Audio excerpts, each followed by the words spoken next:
yàlla xam na ni j'ai rien compris xam naa réalisateur bi dafa juum war a dugal lii dugal loolu may saale rek may ko garde-fou bi pour sagal ko maanaam yéen ñii seetaan vous avez l'impression que tout est calculé c'est dans le chronogramme c'est dans l'organisation c'est dans l'émission bokku ci voilà.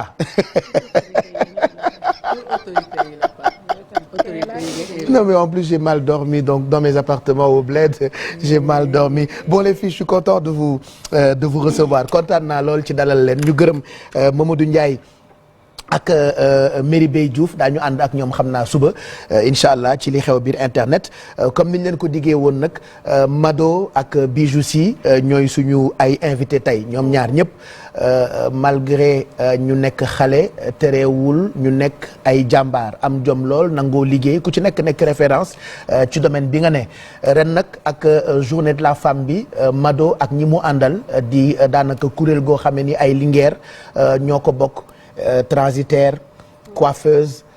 animatrice ku ci nekk ci domaine bi nga nekk couturière ñu dajaloo ngir njukkal seen moroomu lingeer yi événement bi nag ñu koy amal incha allah Radisson le 10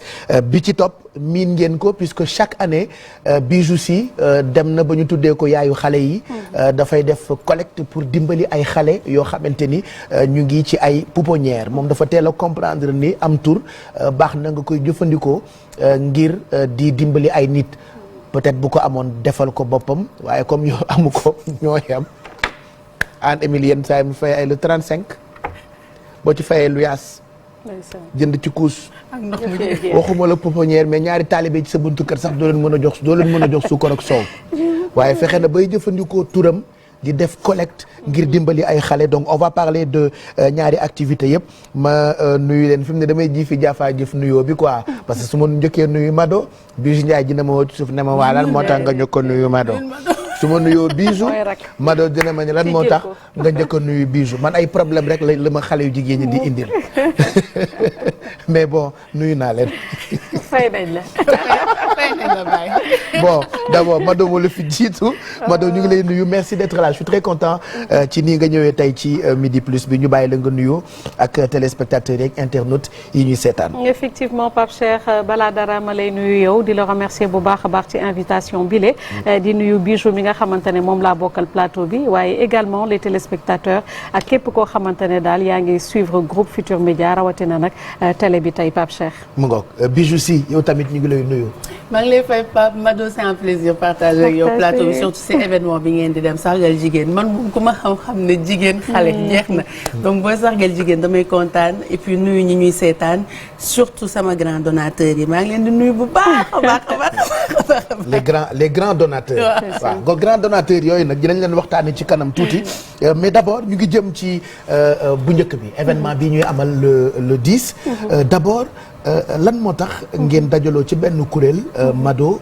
dem bay organiser guddi muy seen première édition ngeen tuddee ko la nuit des Linguères pourquoi la nuit des Linguères voilà la nuit des Linguères Pape Cheikh li ko sookee ci benn waxtaan boo xamante ne dañ ko yàgg am il faut savoir que ci ndorteel bi nag l'histoire a débuté avec Cathy Mbaye mi nga xamante ne elle est transitaire mais elle évolue aussi ci li nga xamante ne moom moo di domaine couture def ci entreprendre mu toog ne dafa bëgg tëgg benn soirée boo xamante ne da koy tëgg ak Kéba parce que moom elle a vraiment une relation particulière ak Kéba ne bu ko tëggee lu mu ci am rek ëllëg incha allah dina ko bokk ak ñi nga xamante ne moom moo di néew ji doole ji wala jigéen ñi donc biñ ci waxtaanee mën na ko abbi ça aussi c'est intéressant donc ñu toog ñun entre copines comme ñun ñooy faral di ànd mais pourquoi ne pas faire ça waaye soirée boobu nag comme dañu jàpp li nga xamante ne moom moo di weeru jigéen yi ñu ne nañ ci def contenu sargal képp koo xamante ne jigéen nga te ku ne jigéen Pape Cheikh sa xel dem ci li nga xamante ne moom moo di Linguère y a pas meilleur nom que Linguère ñu ne kon nañu jël soirée boobu jaglelee ko li nga xamante ne moom moo di jigéen yi waaye comme dañuy naan on va faire une pierre deux coups def ko une soirée caritative maanaam dinañ jël ay soxna yoo xamante ne on va les primer comme signe de reconnaissance de par leur parcours ndax am na ay jigéen yu jàmbaar yoo xamante ne def nañ fi loo xamante ne je pense que fàtte xaju fi te ku def lu baax tamit baax na léeg-léeg sa yeneen nawle jigéen ñoom ñoom itam sargal la yëkkati la tatagal la ñu ne dañuy def lu ne mel waaye bu ñu jógee ci loolu tamit dinañ bokk ak li nga xamante ne moom nañu am mooy incha allah jox ko ñenn ñoo xamante ne ay jigéen nañ comme ñun njëkkee ci comme par exemple télé bi gis nga ni chaque mois de mars dañ doon waxtaan ak ay jigéen bu ñu leen wonee yàlla wërsëgalal ñu am tuuti ñu bokk kook ñoom dëgg ni daaw sa plateau bii laa toogoon ñu yëkkati enveloppe 1 million jox ko benn soxna ñu ne donc on va faire ça on va essayer de trouver certaines femmes yoo xamante ne que moi personnellement j'appelle les femmes invisibles parce que dogguma la depuis nga commencé sa carrière animatrice ci télé bi chaque journée de la femme da ngay def ay reportage ci ay jigéenu jàmbaar ay jigéen yuy bay ay jigéen yuy transformé chaque année nga koy def ça loolu ñëpp gis nañ ko ouais depuis 2012 ba tey ñu ne loolu dañ koy jël dugal ko ci programme bi donc comme j'ai dit tantôt les femmes invisibles yooyu nga xamante ne da nga leen di romb léeg-léeg doo bàyyi xel sax ci ñoom mun na nekk jaaykatu gerte jaaykatu mouchoir jaaykatu jën comme ci munti doon parfois doo bàyyi trop xel ci ñoom ñu ne su boobaa incha allah lépp luñ fa dajale dinañ ci tënk as tuuti yëkkati jéem leen jàppale ñu commencé li nga xamante ne moom moo di seen wàllu entrepreneuriat parce que jour boobu dañu bëgg jàppale jigéen ñi ñu liggéey waaye ci naka nag nañ koy defee parce que Pape il faut loo xamante ne nit boo koy jàppale baax na nga topp ko parce que yëkkati xaalis rek jox ko nit amul sens dañu bëgg vraiment bi pas mu am impact ci noonu ñu ne dañuy xool comme par exemple bu fekkee gis nañ kenn koo xamante ne mi ngi def ci am wàllum jaayum beñeek yooyu mu ne moom dafa bëgg ibbi benn structure de li ñuy naan traiteur ñu jàppale ko jëndal ko yenn matériel ci financement bi jëndal ko teg ko nga xamante ne day physique palpable ñu jox ko su boobaa nag dinañ ko mën a topp ci première édition bi nag ñu filmé wane fu mu tàmbalee incha allah bu ñu yàlla mayee kattan ak continuité ñu dem ci li nga xamante ne deuxième édition bi ñu wane ko wane modèle boobu parce que jot na quand même nit ki boo koy financé jox ko xaalis mu def ci dara te comme on sait que la vie elle est très dure malheureusement da ngay bëgg jàppale nit moom it dina bëgg jóge ci fu mu nekk comme jaaykatu gerte gi waaye pression sociale bi dëkkin ba ca kër ga ndax njaboot gi bu toggee as tuuti 200 wala 300 yim ci am wala ñaar téeméeri bu demee ca kër ga ma ngay lijjanti lu mu jàppalee sangam ci wàllu dépense ma ngay lijjanti xale yi lan nañu war a yóbbu ci école ba goûter donc ce qui veut dire que sax doo mën a dajale pour créer loo xamante ne ëllëg dina la mën a mettre à l'avant donc ñu ne loolu nag dañu bëgg bi pas mu changer dinañ ko def waaye ku ñu xam tamit ak li nga xamante ne moom moo di jigéen yi ñuy naan les femmes en détention ñi nekk ci kaso voilà ñi nekk ci kaso yi effectivement comme loolu moom tàmm nañ ko fi def ci télé bi ak voilà kër aram jàppale depuis Fior ba tey ñu ne bi pas aussi dinañ dem àndaat ak ñoom bi ñuy dem nag ñu bare nee nañu dem ak ñi nga xamante ne ñoom ñooy nekkee côté góor yi mais dañu ne comme weeru jigéen la bi pas dañu bëgg nekk ci jigéen yi ñoom jàppale leen ci yëf yi nga xamante ne ñu ngi ko fay defar ci biir prison ba tissu yi ñu fay defar yenn cere ñi ngi commencé di dugg ci transformation ñu fexe jour boobu teg benn stand incha allah ca Radisson jéem leen jaayal seen bagage luñ ca am ak ñun lu ñu am tamit yokk ko ci dem jox leen ko pour préparer kon ce qui veut dire que du soirée bi kese voilà dina am lu ngeen di exposer pour dimbale ci parallèlement ay jigéen effectivement donc moo tax ñu naan une soirée caritative waaye néanmoins comme ni ma ko waxoon aussi on va en profiter pour sargal certaines dames femmes yooyu nag ñuy primer on va les nommer comme des linguères de référence Pape Cheikh Diallo comme ni ma la ko waxee parce que elles ont tenu un parcours exceptionnel te baax nañu di ko woon et puis elles vont servir d'exemple à cette nouvelle génération wala ces jeunes yi nga xamante ne ils veulent entreprendre et ils ont peur parce que entreprendre Pape Cheikh dafa metti pour nga am un leadership avéré c'est très dur tey temps da ngay tàmbali dara nga dem ay problème dab la nga ne dafa metti naa bàyyiwaat mais alors que am na ñenn ñoo xamante ne jot nañ leen den seeti ils nous ont raconté leur parcours pour nous dire que tout début est difficile mais tout le temps du tax di nga ñàkk a taseeg ay problème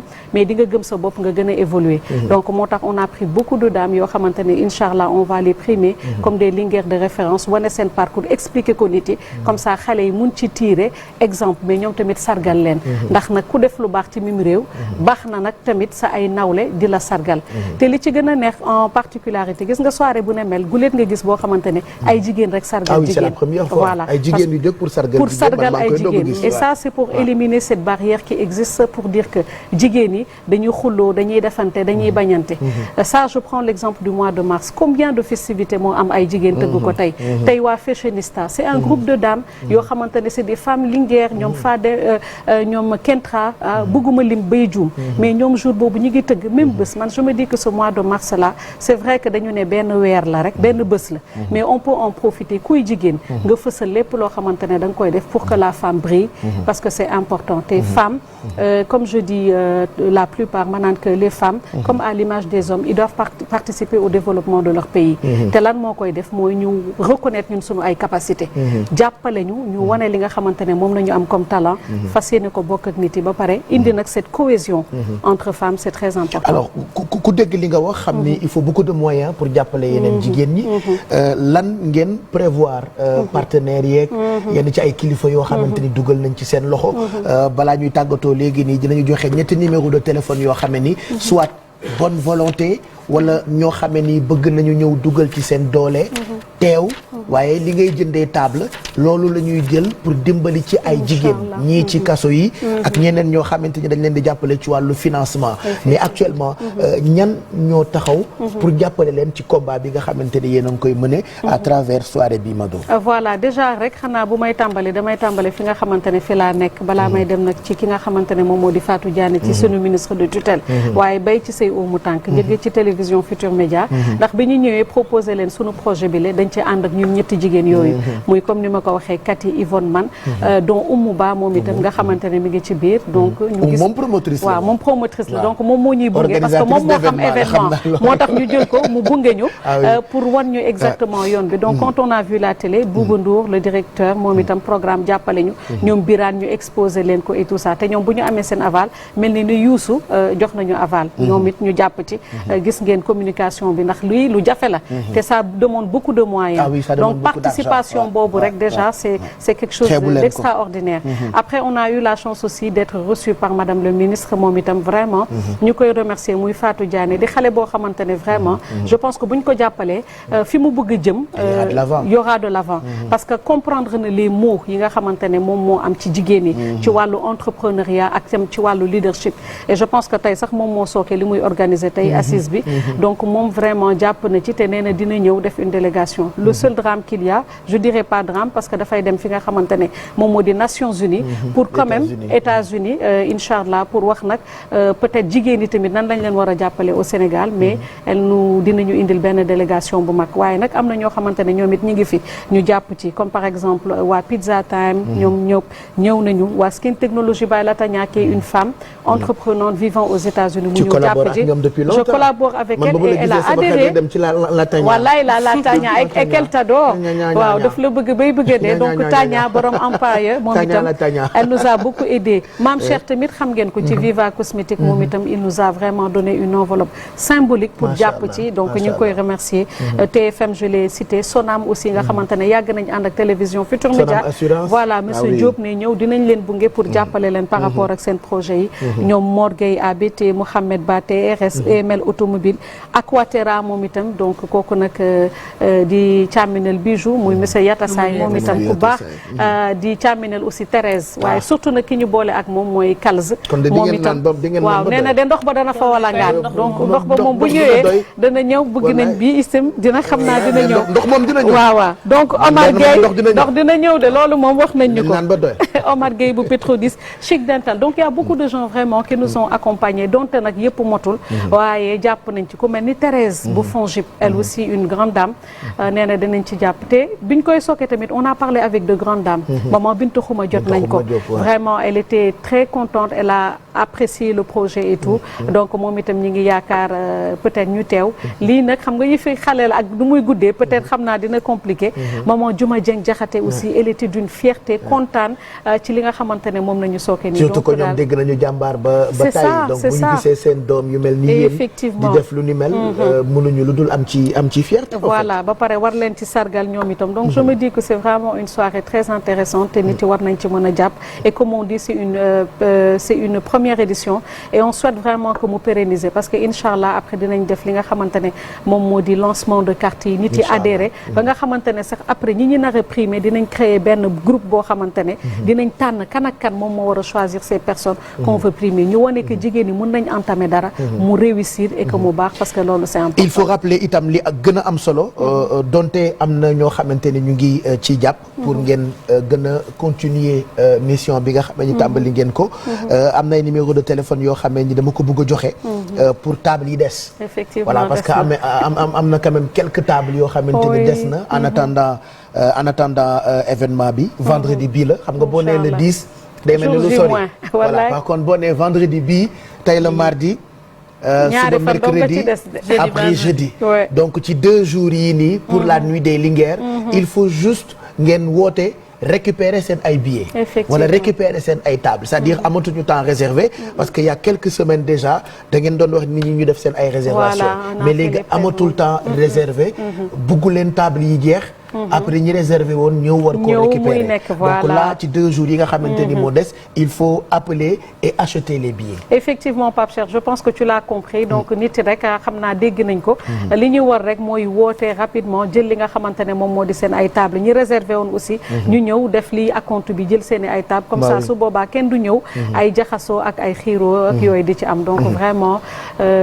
ñu wax daal nit nañ ko préparer sunu yaay ji ama Aïda Diong moom itam ñoom Aminata Tall Zurich boo limee da ngay jum ñu bare jàpp nañ ci waaye teewul xam nga bu ñu ne jigéen aussi dafa am ay góor yoo xamante ne dañ ci jàpp je l'ai dit tantôt tey bi ñuy ñëw à la limite tey sa trophée dañ ko waroon teg fii Pape Cheikh ndax ku ne Linguère suñu xel day dem ci yow ndax da nga mus a nekk càmmina Linguère jigéen bu nekk jàppale nga ko ci wàllu li nga xamante ne li ciy liggéey maanaam buux ko yokk ko kattan wallaay doo suñu yaay càmmiñal Linguère yi kon nag sa trophée Oumou Ba trophée yow moom mooy génn yaay càmmiñal Linguère yi moo tax bu ñu xalaatee fa Demba laa Linguère ba pare Pape Cheikh nañu jël ne ko trophée bu ñu ne dammel ñu ne déedéet ñu ne buur ñu ne déedéet du ñu xam sax lu ñuy def rek ñu ne kii daal xam nga lu ñu def càmmiñal Linguère yi ndax ku nekk ngi wax naan Pape mooy sunu càmmiñ donc moom tamit ton trophée est tout prêt nga nekk le je viendrai récupérer ça bu soobee yàlla ndax jar ngeen ko donc je donne 3 numéros de téléphone benn bi di 77 442 05 94 Kéba Seck ko koy tëgg te xam ngeen ni Kéba wooy rek lay def dinaa laaj léegi Mado heure bi parce que sànq ba tey yaa ngi insister ci heure bi da ngeen bëgg a tàmbali heure jeexal heure léegi nag Sénégal ci loolu la ñu jëm ci di respecter heure man bëggatuma dégg heure Sénégal wala heure sénégalaise c'est-à-dire tout événement qu'on organise dañuy bëgg nit yi ñëw heure mise en place bi tàmbali tapis rouge bi tàmbali sañse yi feeñ bu ko defee première partie bi entre défilé bi ak yenn ci ay woykat parce que y aura beaucoup de surprises n'est-ce pas Mado y aura des artistes yoo xamante ni bu dul Kéba Seck dinañu ñëw pour assurer première partie bi donc da ngeen di woote il ne reste que 2 jours pour vos places ou vos tables déjà réservées ngeen récupérer seen ay tickets 77 442 05 94 wala 77 589 53 53 wala 77 552 39 78 voilà 77 552 39 78 li ci neex nag mooy du woy yi rek ak trophée yi am na yeneen yoo xamante ni di ngeen ko proposer public bi nga xamante ni ñoo nar a ñëw Radisson effectivement mooy surprise bi ndax bu ñu leen waxee yëpp rek kon gars yi xam naa du ñu mën a di sawar du safe donc dinañ tënk li nga xamante ne lii ëpp solo ci lay doon donc comme ni ñu ko waxee rek ay surprise yu bare ay ndaanaan première partie bi moom dañ koy jaglelee vraiment jigéen ñi donc jigéen ñi nag dina ñëw def seen ay participation on a eu de grandes chanteuses ñu ngi ñëw Viviane sax moom dañ ko marrainer parce que moom tamit je pense que Linguère la ci référence déjà pour une première chanteuse sénégalaise africaine de surcroît dem fi nga xamante ne moom moo di salle bu mag bale ci Europe def ko Olympia tëgg ko ba mu fees jour boobu tamit ñu ne moom it jar nañu primé ko buñ ko limee suñu xel dem na ci Titi suñu xel dem na ci ki nga xamante ne moom moo di Adiouza mooy képp koo xamante ne jigéen bu baax nga ngay bay sawaar ci li nga xamante ne moom ngay liggéey ñoom xam naa dinañ ñëw def benn prestation mais comme on a dit daal ñu bare surprise yi daal dina fa bare Pape Cheikh voilà donc on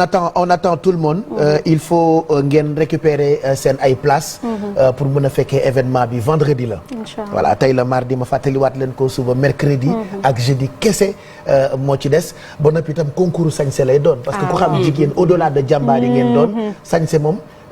daanaka seen yëf la. waaw sañse moom daanaka suñu yëf la te comme ni ñu ko waxee sax cette fois-ci on a voulu vraiment def du haut level Pape Cheikh bu ma déggee haut level on a choisi vraiment un grand hôtel. ku ko xam ne nag mu nekk hôtel boo xamante ne dafa luxueux. ba pare nag jël nañ ci wàllu décoration une dame que l'on ne présentera plus. mu defal ñu aussi un truc exceptionnel. ba nga xamante ne nit yi bu ñu ñëwee Linguère yooyu la bu ñu ñëwee dinañ gis seen bopp laalal leen seen tapis rouge. incha allah mais seen photo ci buntu bi rek. yow tam Pape su boobaa di nga gis lépp ku ci nekk dukkat taaj sa yëf wane sa yëf tubaab fakalla macha allah jéeg ji nga xamante ne da nga war a musóoru bu ñu ne Linguère ku nekk ni ngay ñëwee bu leen neexee def seen ay robe bu leen neexee sax wane taaru femme africaine femme sénégalaise jour habillez-vous comme vous voulez comme vous voulez ngeen ñëw mais en tout cas sachez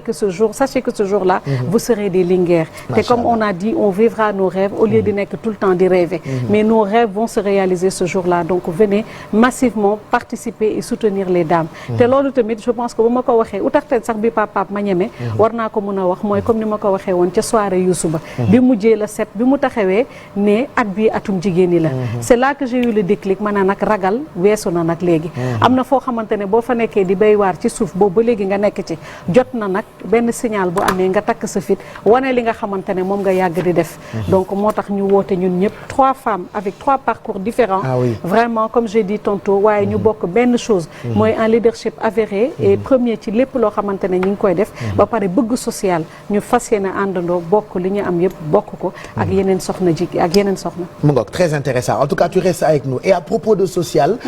Bijou si itam daf ñu seet si tey pour waxtaanee li nga xam ne ni ay at a ngi mu nekk ci ren nag dafay delluwaat ci pouponnière yi man nag li ma ci jaaxal mooy at bu jot mu yokk ñaari pouponnière benn pouponnière dëgër fit weesuwul wallaay mais baax yaatal rek te dee jaaxaan naa nday mais d'abord une question que tout le monde te pose foo def interview li ñu lay njëkk a laaj mooy comment est né cet amour de vouloir aider les enfants Bijou. Alors Pape Cheikh, ce sera un plaisir ma si répondre mais avant laisse-moi féliciter Mado pour initiative bi ñu am parce que li ñuy def mooy woman supporting woman tout le temps dañuy jàpp ne jigéen intellectuel de haut niveau oh là là I love you so much dañuy bëgg a gëmloo ni ñun jigéen defante rek la ñuy def c'est faux man damay ne ñi koy wax voilà man ñi ma koy wax yëpp dama leen ne man sama entourage gisuma fa loolu en fait lu may gis mooy Mado buy def ñun dañ siy jàpp man bu may def ñoom dañ siy jàpp Maymuna buy def dañ ciy jàpp pare ku nekk bu gisee sa morom di entreprendre da ngay ne naa ñëw liggéey bu may ut par exemple li nit ki di def si moom laay dem donc il faut que ñu def ko à grande échelle pour que nit yi gis ne jigéen mun na jàppale moroomu jigéen sans jalousie on n'a pas besoin d'être jalouses les unes envers les autres parce que succès wu kenn empêché wul sa succès et ñëpp mun nañ àndandoo réussir andoo donc félicitations à saluer et j'espère que ce sera un événement boo xamante ne dañ koy pérenniser et que mu gën a jur yu gën a am solo bu ñu ñëwee si pouponnière yi Pape Cheikh par hasard la ñëwee parce que xam nga ni que depuis bu ma ñëwee ñibbisee Sénégal dama bëggoon nekk dans le social mais sama xol dëgërul donc bi nga doon dem si xale yu feebar yi d'ailleurs dama la bëggoon gunge mais finalement dudu yi laa la yónnee ne la yóbbul parce que en fait quand je vais voir des malades au lieu ma leen di soutenir je pleure mënuma gis nit ku am lu ko metti te mënuma ko defal dara sama xol du ko supporter donc j'ai été à la prison des enfants aussi supporter wu ma le fait que xale yi nekk foofu en prison donc du coup Mami Maïssa que vous connaissez tous donc moom voilà suñu collègue fi lay liggéeyee mi ngi Mbour di ñu fa représenter fièrement moo ma woo benn jour mu ne ma Mbour dañu soxla ku leen dimbali c'est en 2015 mu ne ma est-ce que doo collecter nga indil leen ma def collecte vite fait en 1 ou 2 semaines je pense on a eu 300 000 dem foofu yóbbu mais dama dem foofu dem gis xale yi c'était coup de foudre en fait ak xale yi et puis ma gis sa benn bébé Oulématou xale bi takk ma elle avait que 3 mois mais elle voulait pas que je la lâche faut tenir sama loxo durant toute la visite je l'ai portée c'est comme des oiseaux les enfants elle était trop chou et j'ai fait ça c'est ma deuxième fille donc du coup ñuy def année boobu ma dem amour bi ma am ma ne j'ai pas le droit de plus revenir je vais revenir l'année prochaine le temps que may revenir beneen pouponnière contacté ma ne ma ñun tam soxla nañ don donc du coup je me suis dit je vais essayer yokk xaalis bi collecté waat ñu demaat chaque année benn pouponnière di la yokk et puis ma dem def ko benn challenge nekk léegi chaque année dinaa yokk benn pouponnière te pouponnière bu may dem minimum dinaa fa yóbbu 1 million. léegi nag sachant que 1 million sax du doy. du doy en fait soo fa demee ay soxla. parce que am na si ñoo xam ne peut-être xale yi bëriwuñu une vingtaine la ñuy doon. mais am na pouponnière yoo xam ne da nga fay fekk ay 100 xale. ah oui xam nga 100 xale Mbour par exemple exemple ñu ngi plus de 90 enfants. actuellement te xam nga ñooñu 1 million boo leen ko joxee ci semaine bi mun na jeex. diggante couche meew céréales lekk goûter xale yi. xale yi feebar ñu faj leen ndox courant enfin c'est tellement cher. donc lu may def c'est plus pour communiquer sur l'existence des pouponnières là parce que ñun amuñu culture pouponnière d'habitude bu ñuy joxe dara daara la ñuy dem donc tàmmuñu di dem ci pouponnière man nag c'est pour vulgariser l'existence de ces pouponnières là et dire que ils sont dans le besoin pendant toute l'année xale benn xale dafa cher donc imaginez leen 100 xale ci benn lieu c'est extraordinaire donc en plus du fait que sénégalais yi dañuy jàppale j'aurais bien aimé que de temps en temps ñu fay dem même koor gi di ñëw ku siy génnee sa muurum koor nga xalaat pouponnière yi yóbbul leen ko parce que vraiment xale yi soxla nañ ko et puis passer temps ak ñoom parce qu'ils ont besoin d'affection et d'amour et ils te donnent de l'amour aussi boo fa demee alors édition wu ren bi lan moo ko uutale ak yi passé alors ren 8 pouponnières la ñu nar a am 8 pouponnières au lieu de 7 parce que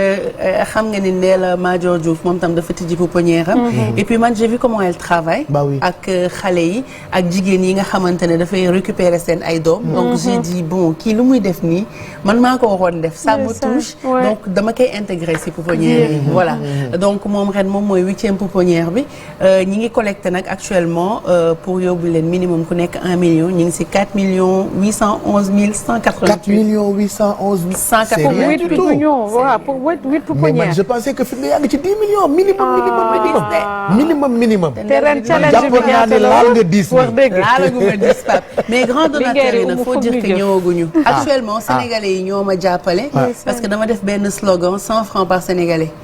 et les sénégalais franchement awma seen fay da ngay gis ku la jox 100 francs tey suba mu joxaat la xëyaat suba joxaat la ñii indi 500 ñii indi 1000 francs parfois je reçois des dons nga gis ku la jox 95 francs mu leer na ne que Wave am wala Orange Money 100 francs moo si des. après ce qui est intéressant ak cette année dama lay dégg toujours nga koy wax xeebuloo dara xeebuma dara 5 francs sax ku ko yónnee baax na parce que dama doon gis yeneen année yi nit yi dañuy bëgg participer dañu bëgg a joxe xeeb mais dañuy xeeb dañuy ne non 1000 francs dafa ndaw mais là je reçois 100 francs 200 250 1000 francs 10 000 30 000 ñu xool nga kontaan ba dee ci det bi sama xol bi day sedd en fait damay jot don yi je suis tellement contente je me dis que nit yi ñi ngi may jox 100 francs mais suñu amee plus dañ ma koy jox te tu reçois des messages tu les remercies parce que j'essaie de répondre à tout le monde mais da ngay gis koo répondre mu ne la su ma amaatee dinaa la joxal lii rek moo nekkoon sama Orange Money et c'est des choses qui me touchent vraiment ma leen di remercier parce que xoola imagine on a 636 personnes qui ont participé à cette collecte là donc depuis le début jusqu'à là il y a 636 personnes yoo xam ne jox nañ ñu don donc c'est quelque chose boo xamante ne man daal awma seen fay parce que da ngeen baax population bu baax ngeen bu mun a def social bu mun a participer ku ci nekk ak moyen wam mi ngi ñuy dimbali Pape Cheikh et puis il faut rappeler que pouponnière yooyu le bu ngeen demee ba yóbbul leen ndimbal yow itam da ngay jaaraat ci suuf di def suivi donte amuloo moyen boo leen jox tout le temps chaque année ngay def collecte bi mais toujours yaa ngi enquête toujours yaa ngi xool naka lañ leen di toppatoowee est-ce que jéem nga contacter je sais pas autorités yi ñi nga xamante ni ñoom la ñu dénk xale yu ndaw yi ministère de la femme par exemple wala yenn ci ay kilifa yoo xamante ni peut-être seen mission bokk na ci dimbali leen alors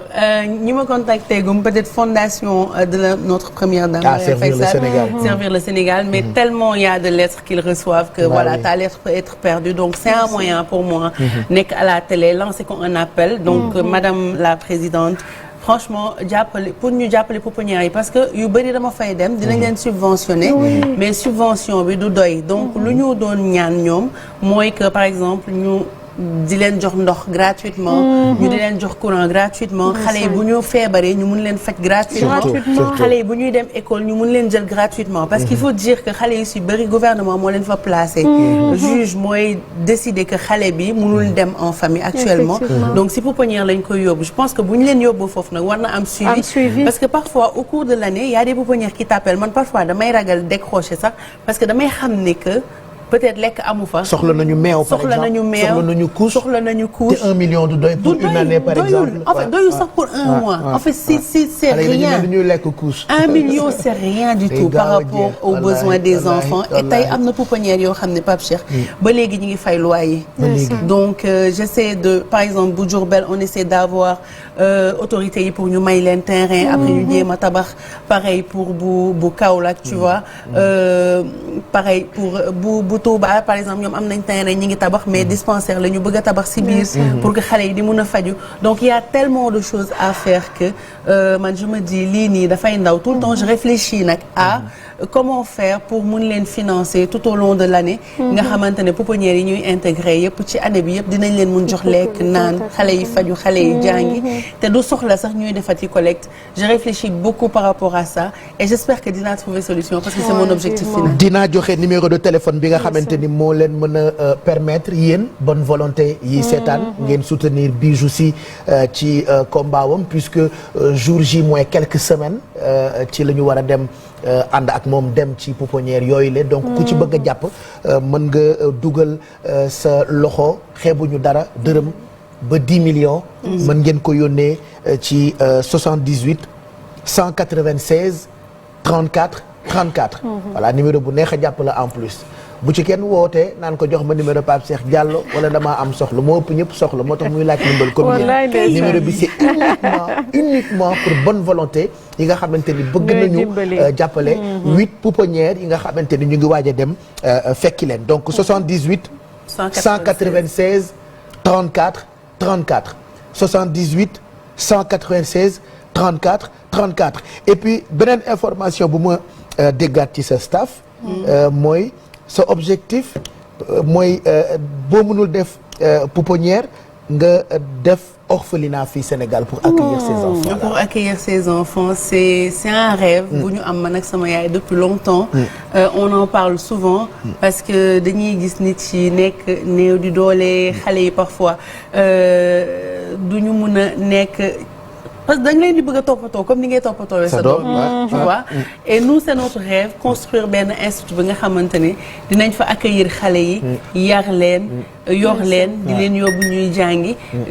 am na ñoo xam ne sax peut-être bu ñu nekkul école ñu mun leen récupérer jàngal leen métier ba nga xamante ne après bu ñu génnee mun a màgg jëriñ seen bopp jëriñ dëkk bi donc c'est un grand rêve que j'ai avec ma mère et j'espère que dinañ ko réaliser parce que bëgg nañ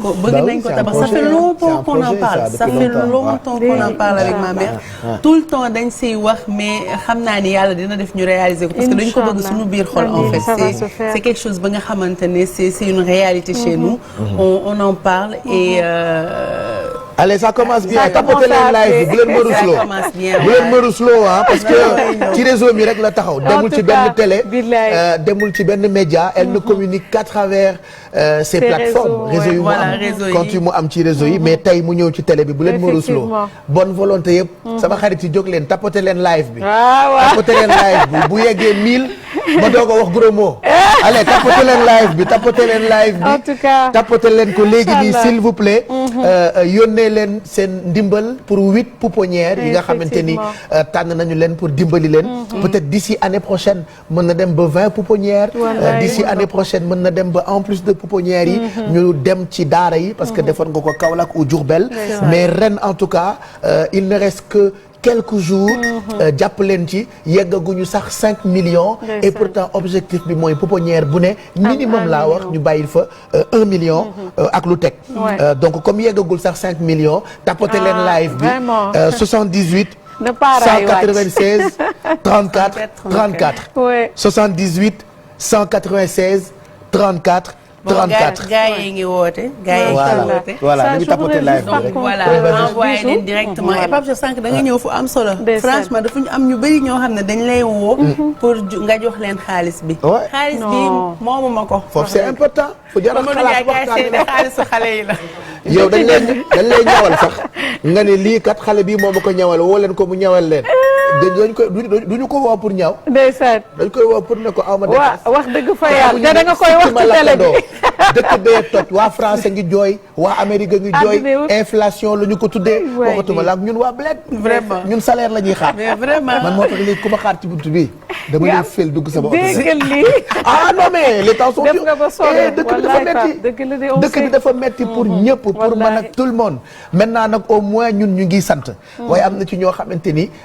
dañoo soxla ndimbal. te rus na noo ñaan. muy ñi nga xamante ne ñoo yore pouponnières yi. di dimbali ay xale. gis nga teraanga di ko def baax na waaye xam fa nga koy tàbbal a gën. xam fa nga koy tàbbal nag weesuwul ngeen woote. astafurlah ngeen dugal ngeen yónnee xaalis moo xam Wave wala Orange Money ci 78 196 34 34 78 196 34 34 bu leen ma rusloo tapoté leen live bi voilà tapoté leen ko ñu ngi wooteeg di message j'espère que yéen a ngi TFM a ngi mel ni TikTok boobu moo ci am fulla nag TikTok maa ngi bëggoon rek lancer oui vas-y benn message ci wàllu bijou xam nga lu ne mel nii dafa metti Pape Cheikh te wax dëgg fa yàlla ñun miy ànd ak moom mën nañ seede ni que lenn loo xamante ne lu mu gëm la te lu dëgg la loolu dafa am solo ndax boobu ba léegi bu mu ci jàppee ñun bu ñu toogee sax suñu jotaay dañuy mujjee dañ lay ñaan nag sa téléphone bi nga def ko silencieux fii du TikTok TFM la dama bëggoon nga dimbali vraiment da nga dégg ma naan ay tapoté leen live bi nga foog ni rek ana TikTok la ñu ne non man maay foowaale mais la télé ce n'est que la télé. voilà jotuñu fàtte nag bijou nag wax dëgg. ma dimbali si téléphone bi. donc ñu ngi lay encourager en tout cas. nous tous nous sommes de tout cœur avec toi. Anne bu fayaatee comme bi nga ko tàmbalee def na ñaata weer. mënuñu weer bu jot ñu jox la 1000 francs ñu nit balaa weer bi di deewaat bu ñu amaatee dinañ la jox mais en tout cas on demande à tout le monde de soutenir initiative bile ngeen jàpp ci lépp lu ngeen am ngeen dimbalee ñu ko ñu mën ko yóbbu ci 8 pouponnières bu ne bëgg nañu fa yóbbu 1 million ak ay couches ak ay meew ak ay lekk donc 78 196 34 34 pour le moment àggaguñu sax 5 millions objectif au moins 10 millions ça nous permettra je le répète de laisser ci pouponnière bu ne 1 million ak yeneen teranga bi je sais appeler aussi les entreprises de faire du mécénat en fait je sais pas ndax Sénégal nag comme en France lay fonctionner parce que bu fekkente ne da nga jël li nga waroon fay impôt nga jox ko ay œuvres caritatives c'est déductible des impôts jusqu'à hauteur de 80% je pense su fekkee Sénégal noonu lay fonctionner jàppale leen ñu grande entreprise yi Aquaterra ñëw na mi ngi ñuy jàppale Kirène moom yàgg nañu jàppale suñu partenaire la depuis longtemps Madar aussi envoyé nañ ma benn lot boo xamante ne lot de dons la seen directeur moom moo woote à la maman de Toutane Diack voilà si moom la jaar mais tu sais que Adji Fall moom chaque année daf lay defaral tricot day toog di ràbb léegi boo ko fekkee fu mu toog di ràbb dinaan pouponnière comme day prononcé pouponnière bijou yi lay defaral ay tricot comme quoi xeebuñu dara en fait mais elle est tellement adorable Pape Cheikh daf koy def avec le cœur ba pare elle daf may mettre en rapport avec des gens elle le fait avec le cœur elle t'envoie des trucs elle est comme ça elle est comme ça elle y tient donc voilà tricot na daaw boo xamante ni xam naa war na xeeñ yàgg quoi parce que dafa yàgg ci di ko tricot ma ne ko xale yi bëgguñu leen bi Adji Fall may ñu jàmm mais daf ko jël au sérieux te leer na ma ni su ko mënoon def moom moo koy def yaayi Toutane Diack donc 78 196 34 34 maintenant on va clôturer bëggoon naa toog ak yéen ba ci kanam kenn ku ci nekk ak li la indi woon tey ci plateau Midi Plus bi puisque dans quelques instants dañuy dem Grand Théâtre fekk fa Fatou Diané ak waa ministère de la femme ci daje boobu la nga xamante ni ñu ngi koy amal foofu président de la République dina ko teewee loolee bëgg nañu ngeen seetaan ko en direct ci télévision Futur Média Madeleine quel sera le mot de la fin pour rendez-vous vendredi bi Inch'Allah. Alors que les gens s'apprêtent et que se préparent Inch'Allah ndax jour boobu moom guddi boo xamante ne dinañ sargal képp koo xamante ne lingeer nga lenn rek moo ci message bi gën a am solo ñu respecter heure bi Pape Cheikh la mise en place ce sera à partir de 19h30 pile au plus tard 20h30 21h. man moom 18h maa nga fa. waaw bëgg nañ cérémonie bi tàmbali. teel a commencé daal waaw Paa ba koy présenté ay soirées yu ñu organisé ci hôtel parce que damay fanaani Radisson. dégg nga je pars vendredi vite fait. J'imagine que tu vas prendre une suite. Qui t'a dit? Non mais qui t'a dit? Allez là. Allez là. Je fais que vivre. Je te dis. Je fais que vivre. Tu as raison, mon frère. Faut vivre. Avant la mort là. Faut vivre. Allez là. Je suis d'accord. Jeudi, je suis au Radisson. Inch'Allah. Et vendredi, je passe la soirée avec vous. Inch'Allah. Donc 19h30 vraiment venez ngeen def mise en place 21h pile on veut commencer vraiment la remise des trophées et Inch'Allah tapis rouge dina fa am Bijou et Pape Cheikh Linguère Bijou sax laay wax ak càmminal Linguère yi Alaaji Baye dinañ fa nekk Inch'Allah jibi si dina ma bàyyee teg jabaram ji rek jibi dafa jibi wóolu na ma peeru wóolu boo xam ni mu takkee jabaram ji ba tey saa yu événement amee naan Jules Sow xam nga tudd. yaa takki woon nag Jules Sow surtout. ndeysaan jibee ngi sunu waa ji gën. jibi waay ndeysaan. bete makkeeg ma rem. lii dafa voilà ça c'est les images. c'est vrai que dafa daw yaram. bon bàyyil ma doo tëj ba pare. voilà mat na sek moom gaa mat na sek waaw et puis nag na ñëpp ñëw jàpp aussi ci pouponnière yi tamit don yi. Inch'Allah ñun xam naa rek Linguère yi ñun tamit on fera une participation. ah oui il le faut Cathy Yvonne loolu mënut a ñàkk parce que bu ñu nee soirée caritative mooy dimbali. donc xale yi tamit ci ñun nañu bokk donc ñun tamit inch'Allah dinañ ci jàpp. j'ai reçu benn suggestion léegi nii suma benn rakk mu ne ma. yéen li ngeen di def nii yëpp jaru ko. Mame Boye Diao bu joxe woon 1 million. vraiment. Ousmane Noël Dieng joxe 1 million. Youssou Ndour joxe 2 millions. ministre de la femme joxe 2 millions. Soxna Momi Kébé joxe 1 million. Elimane Lam joxe. di ngeen am 10 millions. léegi rek nga daw léegi nag comme ñooñu ñëpp ñu ngi ñaan ñu joxe. léegi nag bu ëppee dafay gën. objectif mooy 10 millions. mais bu ñu amee 20 millions wala 50 millions jël. parce qu'il le faut merci Bijou si 78 196 34 34 numéro bi nga xamante ni ci ngeen mën a yónnee seen ay ndimbal pour levée de fonds bi nga xam ne ñu ngi koy def pour pouponnière yi quel sera le mot de la fin. merci à toi Pape Cheikh Mado rendez-vous vendredi. et merci aux Sénégalais yi nga xamante ne jot nañu joxe numéro bi yéen a ngi woote rek yónnee leen. mu gën a gaaw donc comme Pape Cheikh li nga filim yëpp ci sama grand donateur yi la ñu bokk. donc ñoom chaque année dañuy. Ousmane Noël Dieng moom wóolu naa ko ci moom. waaw moom ci la bokk moom sama donateur yi. ay ñoom xam nga man pouponnière laa man personnellement. man dimbali ci ma kenn sama bopp rek laay dimbali fi mu ne nii damay collecté pour man. man maa ngi sama bopp rek. man saa dinaa jël si. li jàpp naa mais Pape Cheikh. Birane aussi si sama donateur yi. aywa kooku dafa baax. voilà Cheikhou Kouyaté. ñoom Mbacke si Mama Bintou Khouma. ay Serigne bu BEM. chaque jour mu dimbali ñu Pape Matar Serigne bu voilà nit ku baax waa Alido moom soxla naa ko sax ñi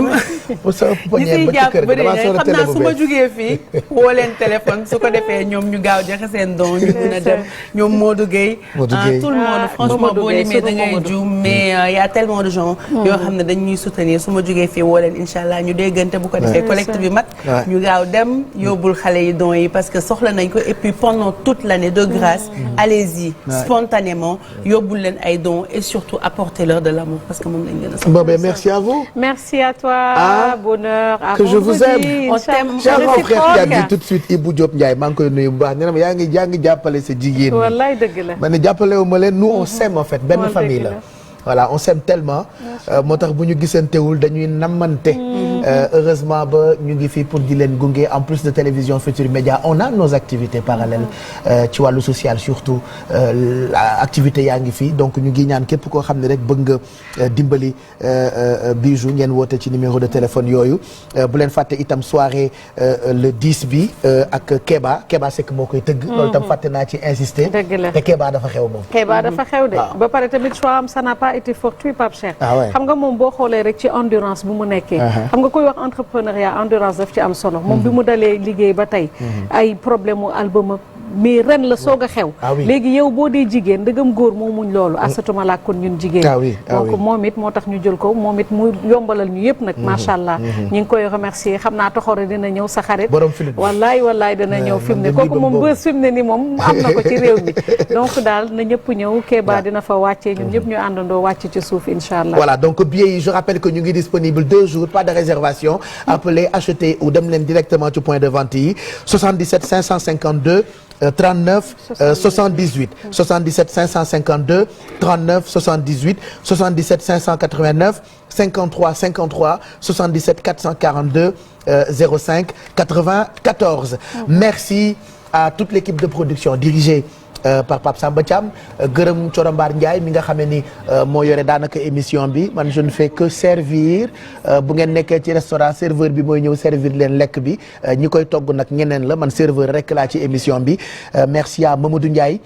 ci liggéey bi gërëm tamit bu baax ñoom Abdourahmane ak waa service digital bu télévision Futurs Médias Adja Gueye yaayu Nabou bon appétit et à demain 11h45 suba ce sera la journée de la femme donc qu'est-ce que je proposerai laissez-moi vous le dire je regarde un peu mon planning pour demain alors j'ai un planning xam nga dafa am ay woykat yu jóg pour sargal jigéen ñi Ngaaka Blindé il sera là Sidi Diop ak One Lyrical ñoom ñaar ñoom ñett ñoo dajaloo woy jigéen ñi donc loolu ñu woy jigéen ñi nag dinañu ànd ak benn féministe bu ñu naan Gabrielle Kane que vous connaissez n'est-ce pas donc demain on sera ci ambiance su journée de la femme ci télévision Futurs Médias première télé fii ci Sénégal n'est-ce pas